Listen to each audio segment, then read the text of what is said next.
શહેરી વિકાસના 20 વર્ષની ઉજવણી અને ગુજરાત શહેરી વિકાસ વર્ષ 2025ના શુભારંભ પ્રસંગે આપણી સૌની સાથે મંચ ઉપર ઉપસ્થિત આપણા સૌનું ગૌરવ વડાપ્રધાન શ્રી નરેન્દ્રભાઈ મોદી સાહેબ,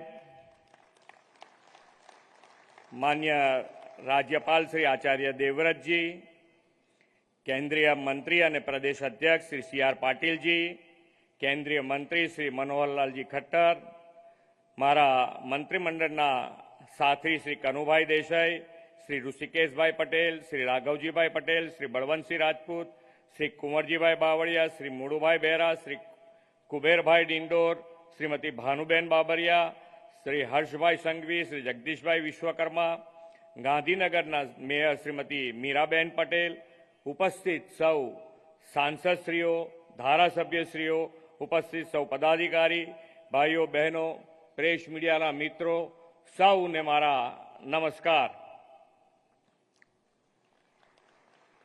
ઓપરેશન સિંદૂરની જ્વલંત સફળતા પછી પહેલીવાર ગુજરાત પધારેલા વિશ્વ નેતા અને યશસ્વી વડાપ્રધાન શ્રી નરેન્દ્રભાઈ મોદી સાહેબ તથા દેશના સેનાના સૌ જવાનોને આ ઓપરેશનની સફળતા માટે આપણા સૌ વતી, ગુજરાત વતી ખૂબ ખૂબ અભિનંદન પાઠવું છું.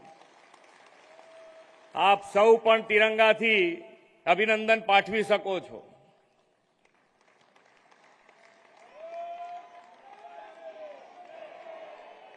વડાપ્રધાનશ્રીએ આ ઓપરેશન સિંદૂરથી આતંકવાદ સામેની દેશની લડાઈના નવા માપદંડ નક્કી કર્યા છે.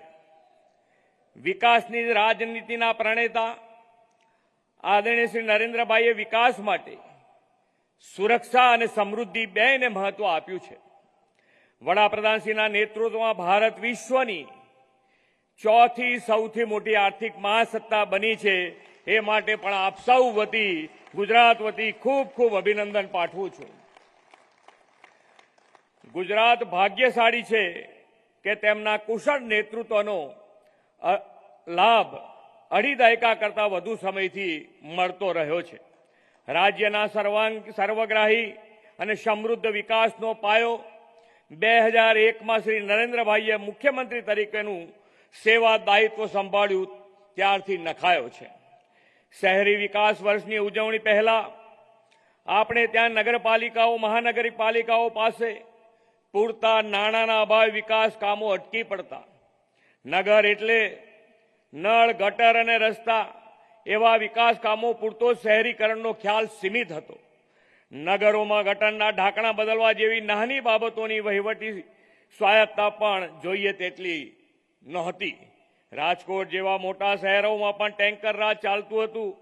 અંડરગ્રાઉન્ડ ડ્રેનેજ, સુએજ ટ્રીટમેન્ટ જેવી સુવિધાઓ નગરો માટે કલ્પના સમાન હતી અને હતી તે પણ પૂરતી ન હતી. નગરપાલિકાઓ શહેરો સુધરાઈ કહેવાતી, પણ નગરજનોની સુખાકારી સુવિધાઓમાં સુધારો થાય તેવા કામ ઓછા થતા. શ્રી મોદી સાહેબે શહેરી વિકાસની આખી પરિભાષા તેમના મુખ્યમંત્રી તરીકેના કાર્યકાળમાં બદલી નાખી છે. આજે વડાપ્રધાનશ્રીના માર્ગદર્શન અને પ્રેરણાથી આપણું ગુજરાત શહેરી વિકાસ સહિત સર્વાંગી વિકાસનું રોલ મોડેલ સ્ટેટ બન્યું છે. ગુજરાતના શહેરીકરણને સુવ્યવસ્થિત અને આયોજિત બનાવવા શ્રી નરેન્દ્રભાઈએ દેશમાં પહેલીવાર 2005માં શહેરી વિકાસને સમર્પિત થીમ સાથે શહેરી વિકાસ વર્ષ ઉજવ્યું. 2005ના શહેરી વિકાસ વર્ષનું વિઝન શહેરી વિકાસ કાર્યક્રમનો કાર્યક્ષમ અમલ કરીને સક્રિય જનભાગીદારીથી ગતિશીલ, સ્વચ્છ, સુંદર શહેરો ડેવલપ કરવાનું હતું. વિકાસની ગતિવિધિમાં જનભાગીદારીને સક્રિયપણે જોડવાની બ્લ્યુપ્રિન્ટ આપીને શહેરોને ઉર્જાવાન બનાવ્યા.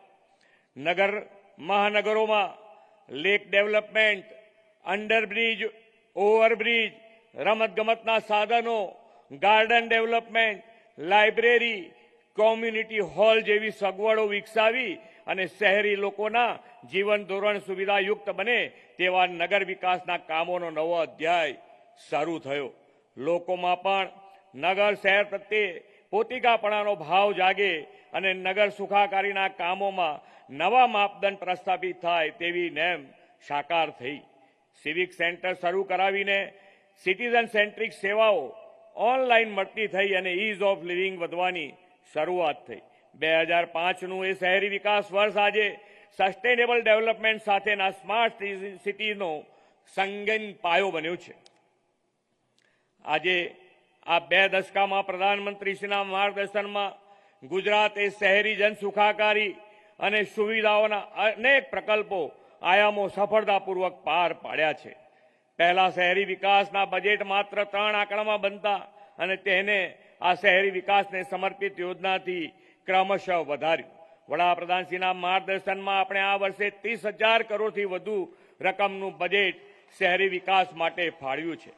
વડાપ્રધાનશ્રીના વિઝનથી આકાર પામેલા gift city, dream city, Sabarmati riverfront, BRTS, metro સહિત શહેરોને આગવી ઓળખ અપાવતા આઇકોનિક પ્રોજેક્ટ ગુજરાતના આધુનિક શહેરીકરણની ઓળખ બની ગયા છે. વડાપ્રધાનશ્રી તરીકેનું શાસન દાયિત્વ સંભાળ્યું ત્યારથી આદરણીય શ્રી મોદી સાહેબે દેશના શહેરી ક્ષેત્રોની કાયાપલટ કરવાનો યજ્ઞ આદર્યો છે.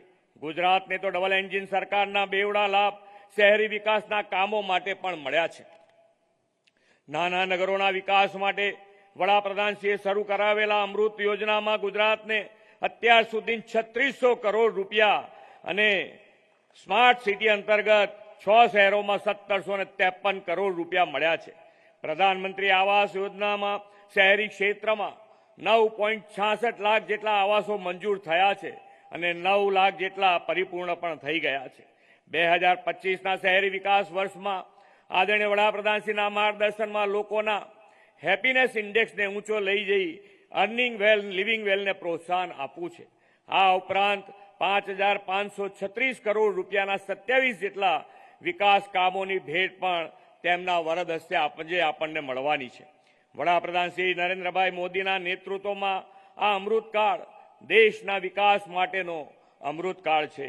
આ અમૃતકાળમાં વિકસિત ભારત 2047 માટે વિકસિત ગુજરાતનું નિર્માણ કરવું છે.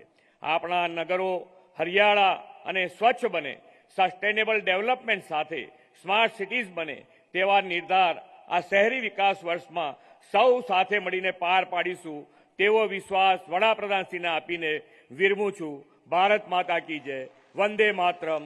જય જય ગરવી ગુજરાત.